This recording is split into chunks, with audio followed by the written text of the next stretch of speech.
बताई जा सकती है, लेकिन उर्दू के पूरे हिंदुस्तान के अंदर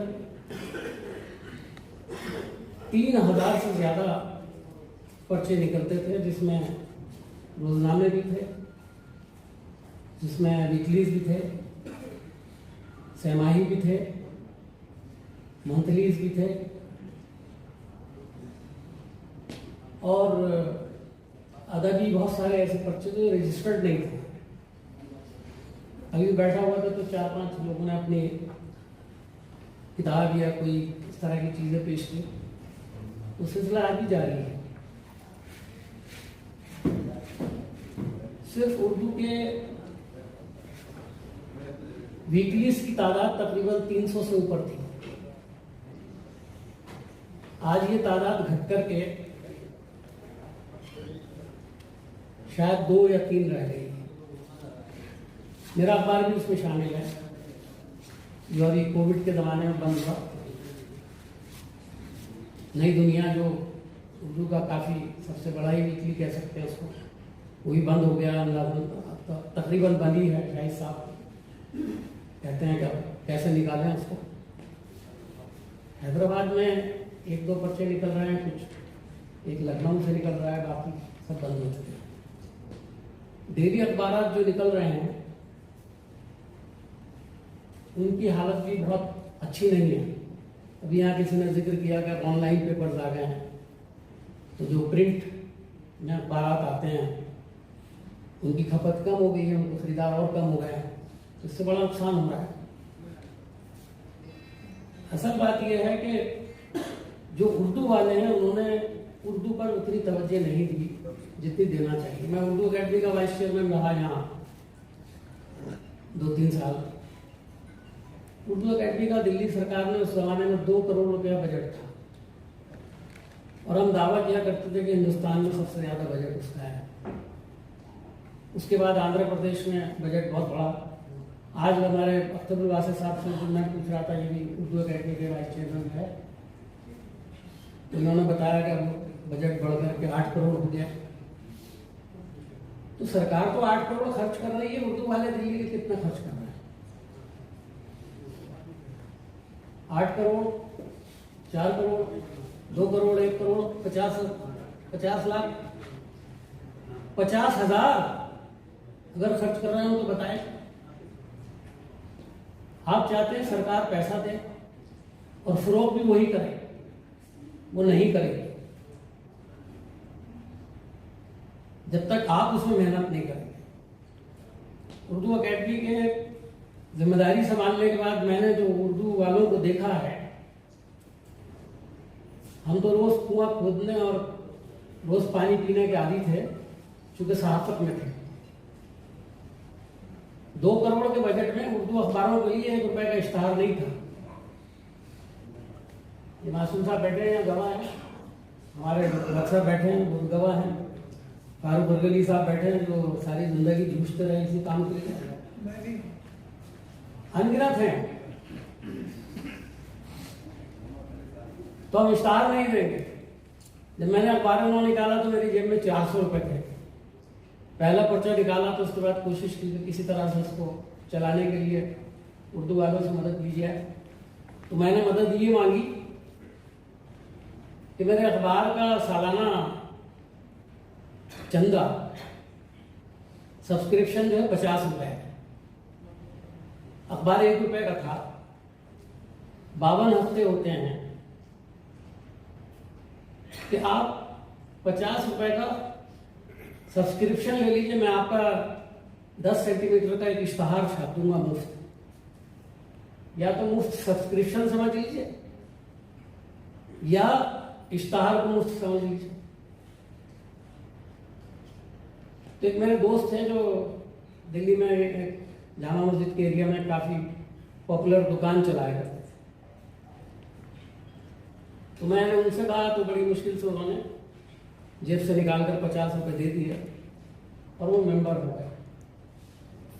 अखबार में जाने लगा। जब 1 साल पूरा हो गया तो फिर उनके पास कोई हमारे यहाँ से गया, तो उन्होंने कहा नहीं, आपकी ज़रूरत नहीं है। तो एक दिन जब मुझे मिल गए तो मैंने उससे कहा गया तुम पढ़े लिखे आदमी हो, अखबार का सब्सक्रिप्शन घर पे तुम्हारे बैठे हुए अखबार आ जाता है, वहीं दुकान पर आता है, 10 लोग और भी पढ़ते हैं, और तुम्हारा ऐड भी छप रहा। तो कहा मुझे ऐड की क्या जरूरत है, मेरा काम तो वैसे ही चल रहा है, बहुत अच्छी मेरी सेल होती है। ये मैंने एक छोटी सी मिसाल दी। हैदराबाद के अखबार, उससे लोग पूछते थे हैदराबाद में अखबार क्यों चलते हैं, बेंगलोर में क्यों चलते हैं, ये दिल्ली वाले और उत्तर प्रदेश वाले क्यों रोते रहते हैं स्टारों के लिए। मेरे ऊपर ये इल्जाम भी है कि मैं सिर्फ उर्दू अखबारों के इश्तारों की बात करता हूँ, जबान के फरोग की बात नहीं करता था। अरे भाई, जब अखबार छपेगा तभी तो फरोग होगा, और छपने के लिए आपको इश्तहार की जरूरत है। सरकारी इश्तहारों से आपका काम नहीं चल सकता। आज माहौल जरा दूसरा हो गया है, लेकिन मैं आपको ये बात कह सकता हूं बड़े रसूख के साथ, यहाँ उर्दू वाले सब बैठे हुए हैं, कि इस वक्त जिस जमाने में उर्दू अखबार एक कलर में यानी ब्लैक एंड व्हाइट छपा करते थे, बड़ी हिम्मत करके 2 कलर या 3 कलर में कोई आदमी टाइटल छापा करता था, या कभी कोई स्पेशल नंबर निकालता था, तो 4 सफ़े छापने के अंदर पसीना निकल आता था कि इसके पैसे कहां से आएंगे। आज 4 कलर डेली न्यूज़पेपर्स निकल रहे हैं उर्दू के अंदर, लेकिन उनकी हालत बहुत खराब है। जो मैंने अभी आपको उत्तर प्रदेश के chief minister, deputy chief minister की जबान जो बताई और अमली रफ जो बताया उसका, मैं जब पार्लियामेंट का मेंबर हुआ तो मैंने एक सवाल पार्लियामेंट के अंदर डाला, ये 1991 की बात है, कि किन जबानों को कितने कितने इश्तहारात दिए जाते हैं और कितने अखबार निकलते हैं और कहां कहां से निकलते हैं वगैरह वगैरह। उसकी एक छोटी सी मैं आपको मिसाल देता हूं। अंग्रेजी के 200 अखबारों को 5 करोड़ 82 लाख रुपए के इश्तहार दिए जाते थे। हिंदी के 450 अखबारों को, हिंदी के 450 अखबारों को, नहीं 450 नहीं थे, कई हजार में थे, माफ कीजिएगा, हिंदी के 10,000 से ज्यादा अखबार निकलते थे, जिसमें जो डीएवीपी पर रजिस्टर्ड थे उनकी बात कर रहा हूं। उनको 4.25 करोड़ के इश्तहार दिए जाते थे, और उर्दू का नंबर 5वां था। उर्दू से ज्यादा पंजाबी को मिलते थे, तमिल को मिलते थे, और 5वें नंबर पर उर्दू को मिलते थे 5 लाख रुपए के करीब एक साल में इश्तहार। भारत मैंने पार्लियामेंट में इस मसले को उठाया। जब मैंने मसले को उठाया तो मैं अगर उर्दू की बात करता तो कोई नहीं सुनता। 18 जबानों के इश्तहारों का मैंने जिक्र किया था। मैंने पार्लियामेंट में कहा कि मैं उर्दू वाला हूं, उर्दू की तलाशी लेने के लिए मैंने डीएवीपी में कुछ सवाल किए तो उसके जवाब आए,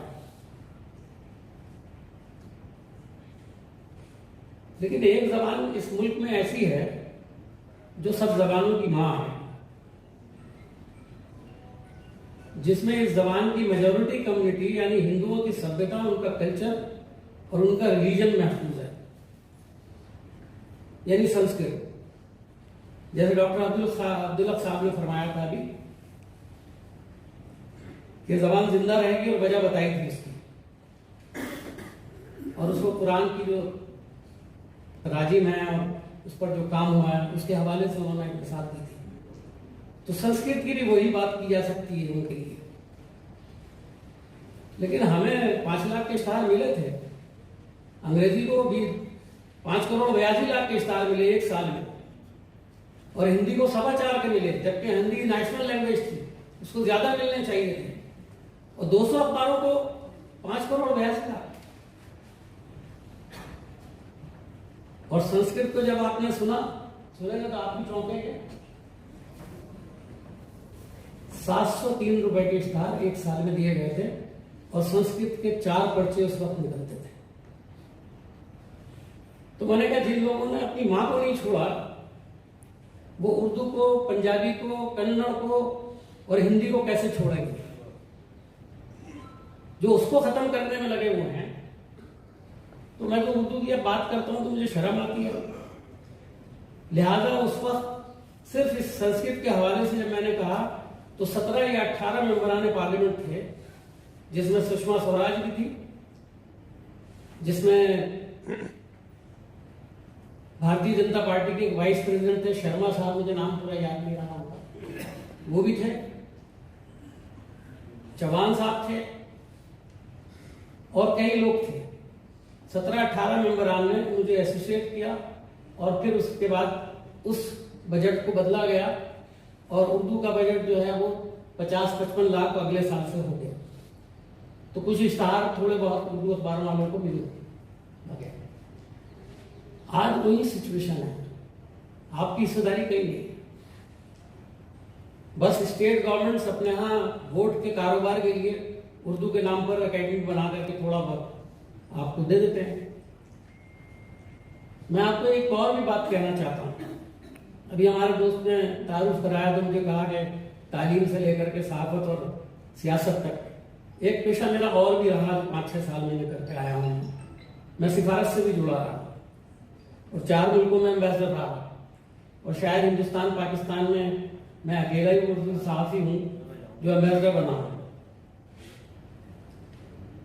उर्दू वाले बहुत बने हैं, लेकिन उर्दू जर्नलिस्टों में पॉलिटिकल अपॉइंटी जिन्हें वजीर आजम या सरकार की तरफ से बनाया जाता है, वो शायद मैं अकेला हूँ। लेकिन पाकिस्तान में भी शायद एक कोई नाम है, मुझे याद नहीं, तब बताया जाता है, कंफर्म नहीं है। तो यहाँ 2 करोड़ में उर्दू अकेडमी का बजट था, तो काफी हमारे उर्दू के जो हमारे दोस्त हैं वो तारीफ लिखा करते थे, बड़ा अच्छा बजट है, और उस पर बड़ा झगड़ा होता था।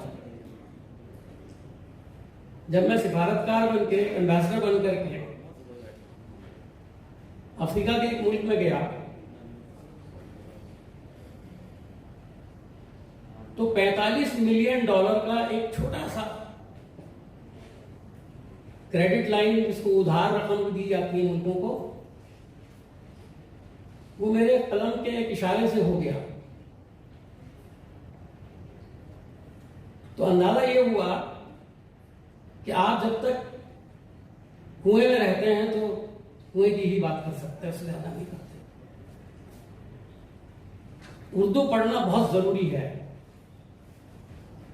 मादरी जबान को बचाना, और इसके हवाले से जो मोहब्बत का एक जज्बा हमारे अंदर है उसे कोई खत्म तो नहीं कर सकता।